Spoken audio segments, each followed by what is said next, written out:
तो ज्ञानरूपी कोंबडा होता, तो ज्ञानरूपी कोंबडा होता. आणि म्हणून काय माहित आहे का,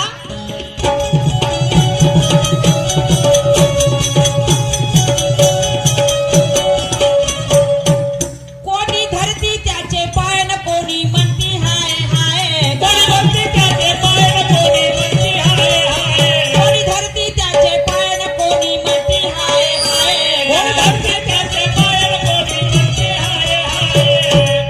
अगं हे सुनीता, काय कोणी धरती त्याचे पाय आणि कोणी म्हणती हाय हाय ग. हाय दया मार डाला रे. तो दया नाही, तो हाय हाय दया नाही, तो दया नाही. अगं कोणी धरती त्याचे पाय आणि कोणी म्हणती हाय हाय ग. अच्छा पण कोणी खाईन म्हणे नल्ली, नल्ली अगं कोणी खाईन खाशील नल्ली. नाही बाई, हा मला नाही तर चुरपाची सवय आहे. बरं तू चुरप जो मी चांगल्या सोडत्या चुरपीन ग. बरं इथे चुरपाची सवय म्हणजे तर चुरपशील, तुला एक पीस खातील. पण कोणी खाईन म्हणे नल्ली, अच्छा पर मी तर खाईन काढ झाला. मस्त नरम नरम माल हा खा. नरम नरम माल, मी तर खाईन काढ झाला. पण कोबडा कापला, खाईन काढ झाला. पण कोबडा कापला.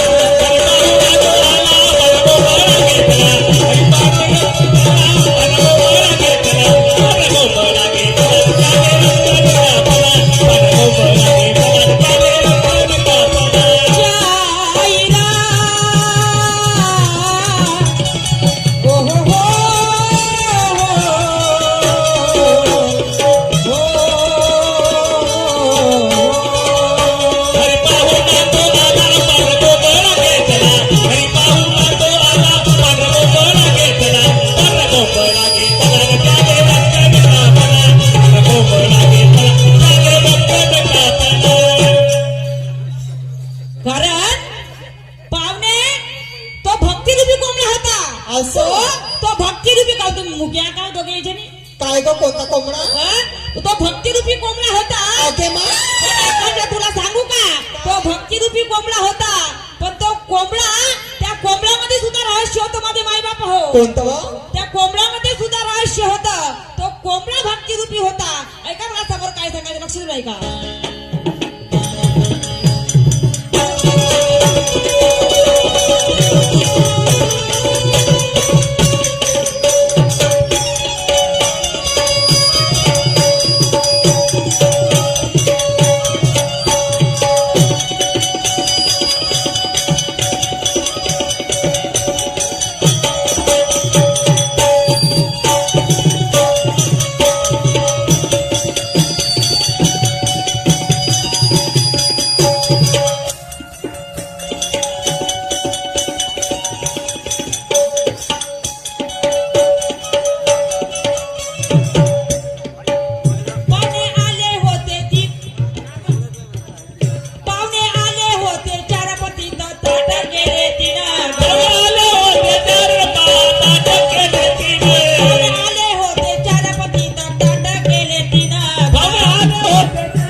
कशी केले वा?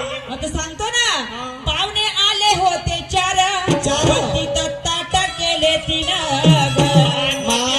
कोटी आली माय माय चौथाचं काय झालं? तर सांगतील शाहीर मान्यवरजी. असं पण तो चौथा पोटभर जेवला. कसा कसा कसा जेवला? शाहीर मान्यवरजी, पाहुणे आले होते चार, पण तिथं ताट केले तीन. आणि म्हणून तो चौथा पोटभर जेवला. आणि नाही उपाशी राहिला. अरे देवा, पाहुणे आले होते चार, पण तिथं ताट केलं तिनं. का दादा तिने शिटी वाजत पुरा बरोबर पाहिजे. हॅलो, पाहुणे आले होते चार, पण तिथं ताट केले तिनं. शाहीर मान्यवरजी, पण तो चौथा पोटभर जेवला. म्हणजे माय बापा हो, तो चौथा पोटभर जेवला. पण तो चौथा पोटभर जेवला. अरे वा, आणि नाही उपाशी राहिला. नाही नाही नाही, तो चौथा पोटभर जेवला.